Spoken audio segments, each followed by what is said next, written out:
जय हिंद साथियों, आप सभी का स्वागत है शाइन वाईटी क्लासेस में। अपर निजी सचिव भर्ती के लिए हिंदी शॉर्ट हैंड की प्रैक्टिस डिक्टेशन 80 शब्द प्रति मिनट गति से डिक्टेशन 5 सेकंड में शुरू होगी। डिक्टेशन 5 मिनट और शब्द 400 होंगे। स्टार्ट। इससे बड़ी विडंबना और क्या होगी कि अस्पताल जैसी जिस जगह पर लोग अपनी किसी गंभीर बीमारी का इलाज कराने, जान बचाने की भूख में जाते हैं, वहां अन्य कर्मचारियों से लेकर खुद कुछ चिकित्सक तक उनकी सेहत को कई बार दांव पर लगा देते हैं। सीबीआई ने छानबीन के बाद दिल्ली के राम मनोहर लोहिया अस्पताल में चल रहे जिस भ्रष्ट तंत्र का खुलासा किया है वह बेहद चिंताजनक है।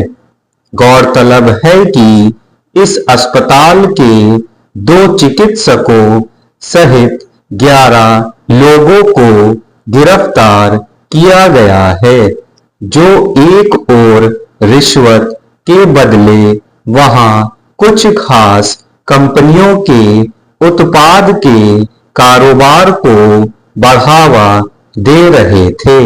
वहीं मरीजों पर भर्ती होने के लिए पैसे भी लिए जाते थे। अंदाजा इससे लगाया जा सकता है कि खबरों के मुताबिक किसी गर्भवती के परिजन जब तक रिश्वत की रकम नहीं चुकाते थे, तब तक उन्हें वार्ड में जगह नहीं दी जाती थी।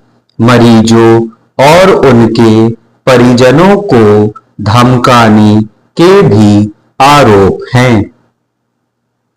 हैरानी की बात यह है कि देश की राजधानी में सबसे अहम माने जाने वाले अस्पतालों में से एक में इस तरह का भ्रष्टाचार धड़ल्ले से चल रहा था और उस किसी की नजर नहीं जा रही थी, या फिर जानबूझकर उसकी अनदेखी की जा रही थी।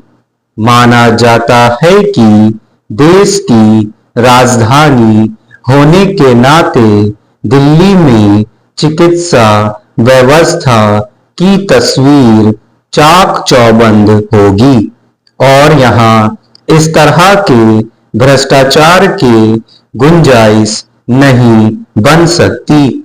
मगर इस जाने माने अस्पताल में कुछ चिकित्सकों, नर्सों और अन्य कर्मचारियों ने रिश्वत के बदले कुछ खास कंपनियों के उत्पादों और उपकरणों के कारोबार को जिस तरह बढ़ावा दिया वह हैरान करने वाला है।